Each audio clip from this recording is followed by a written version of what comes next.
This is actually in a teacher who persisted in teaching during the cough and a cold. You can see there's been a little bit of bleeding around that polyp. So when you have a cold or sore throat, you're not supposed to use your voice at all. Absolutely. I always thought Where's they our always say... bosses? Are they? Yeah, right? Are they watching?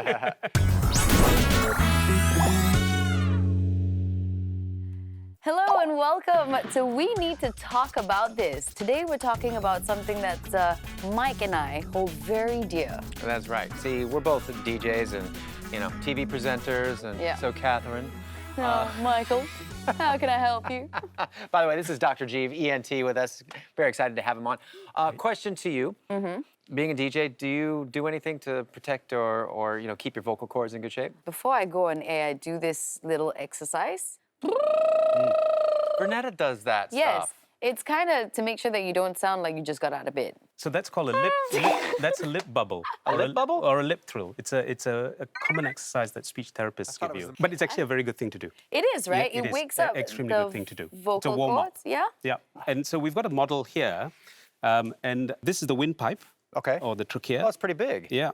And these are your vocal cords just down here. They are tiny. Yeah. And what happens when you produce voice, you exhale, and a channel of air goes past your vocal cords, and your vocal cords vibrate. And then you use your tongue, your palate, your lips to sort of articulate. What gives you a deeper voice? What gives you...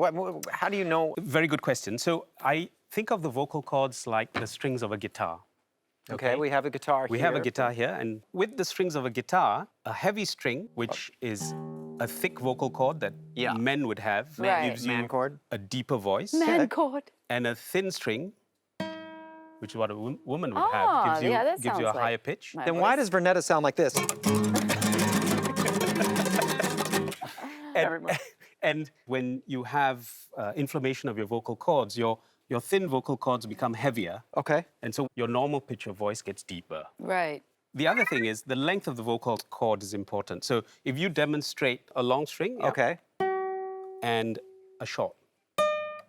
And so when you sing and you talk, what you do is you change the length of your chords. So why can some people sing well and some people can't? Does that have anything to do with that? Yeah, because they've trained themselves how to, change the length of their vocal cords. What I'm going to show you now is a video of what a normal vocal cord looks like. We examine the vocal cords and we do something called stroboscopy. Is that a normal one or is that a damaged that's pretty one? much a normal vocal cord. Normal and you can vocal. see that the vocal cords are nice and supple. They're coming together. They're producing a nice voice. The vocal cords are just the little flap in there. Correct. When you have a sore throat, what happens to your vocal cords? Yeah, so very good question. So anything that changes the vibration of the vocal cords will affect your voice. Okay. And so if you had a condition such as vocal fold nodules, you have two little calluses on the vocal cords.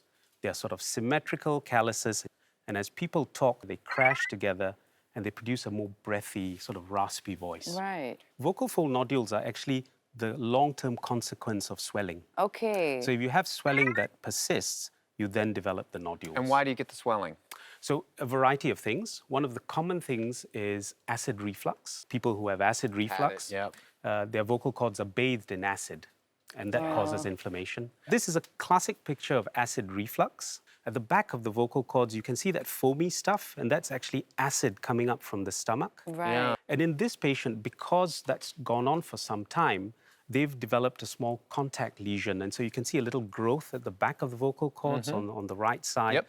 That's called a contact granuloma, and that's advanced stages of quite severe acid reflux. Can you repair vocal cords? Yes, you can. Oh, wow. And one of the next images that is coming Yep. up, and this is actually in a teacher who Has been shouting at her kids. well, persisted in teaching during the cough and a cold. She developed this little polyp on the vocal fold on the left side.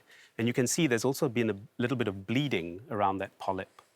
And once these polyps form, they don't tend to go away on their own. So when you have a cold or you have a sore throat, you're not supposed to use your voice at all? Absolutely. I always thought Where's they our always say... bosses? Are they? Yeah, right? Are they watching? Yeah. So the polyps that are on your vocal cords, if you have them, how do you remove it? Is it surgery? Yes, unfortunately, it requires Okay. vocal fold surgery. Okay. Is it arduous surgery or... It's actually very delicate surgery. Okay. Because the vocal cords are extremely delicate, and you want to remove the polyp, but not induce any scarring. Yeah. Because that would permanently change your voice. After you've had surgery, you need about 2 weeks of total voice rest. I don't think the surgery will be the concern for us. I think it's the keeping quiet for 2 weeks after that that would be the actual problem. What do you eat after a surgery like that? So you want to eat food that doesn't cause reflux. So it needs to be food that isn't fatty, oily, spicy. Okay. Let's talk about laryngeal cancer. What can you tell us about that? Laryngeal cancer is often seen in smokers. One of the good things about laryngeal cancer is it produces voice change very early on, and often is at stage 1 at diagnosis. You're talking about a persistent change in voice, Yeah, not absolutely. a regular sore throat. Correct. If your voice has changed and remains persistently hoarse for 3 weeks, and you're Okay. a smoker, you should have it checked out. Okay. With laryngeal cancer, you make the diagnosis. Some of the early stage ones respond well to just simple laser surgery. And some of the more advanced ones, we would need to do radiotherapy. In those who are in stage 4, very advanced, unfortunately, you may need removal of your voice box. Okay. So let's talk about looking after our vocal cords. And we've got some food here. I'm guessing the fried chicken works best with looking after, no? Okay. Absolutely Just not. to keep them greased up, Yeah. lubed. Essentially, the foods that produce acid reflux are clearly the bad ones. Coffee can trigger a little acid reflux, right? Yes, yeah. We tell people to try and reduce their caffeine intake to just 1 cup a day. So coffee causes acid reflux. Yeah. Water.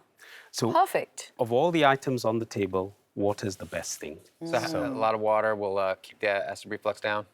No, it lubricates the vocal cords. And the idea is not to drink all of that at one go, Right. but actually sip it through the day. giving it Yeah. that soothing. Constant lubrication of the vocal cords. Is honey lemon good? Because I would think lemon would be more Yeah, that's what they always acidic, right? tell you to drink when you have a sore throat. Honey is probably a good thing because it's soothing.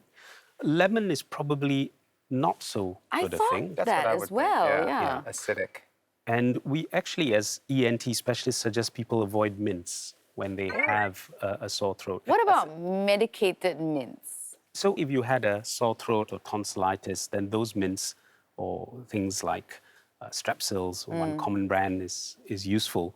But for the hoarse voice, for the patients with laryngitis, mints are probably a bad idea. Dark chocolate is meant to be the healthier choice, but I'm guessing by the look on your face that no. No. It's a not. no-go? Okay. No, acid reflux too. Oh, It is. okay. Okay. All right. Fried chicken? No? Are we sure on that? Yeah. Absolutely. I think okay. that Okay. the It's not a try my jury's luck. fairly sure. On Yeah, okay. Try my luck. So do you have any parting words of advice for our viewers? If you want to protect your voice, manage your diet well. Okay. If you have a hoarse voice because you've got a cough or cold, take time off work. You do need that period of voice rest. And then finally, I think if there's persistent voice change for about 3 weeks or more, particularly if you're a smoker, go see an ENT specialist, have them examine your vocal cords. Yeah. And with that, thank you so much, Dr. G. We Pleasure. appreciate it. Thank you. Yeah. Great It was really nice having you on the show. Mike Thanks. and I will be calling you a lot more. All right, guys. Thanks so much for watching. We need to talk about this. If you like this clip, don't forget to check out our main series, Let's Talk About Health, on Channel 5 and MeWatch.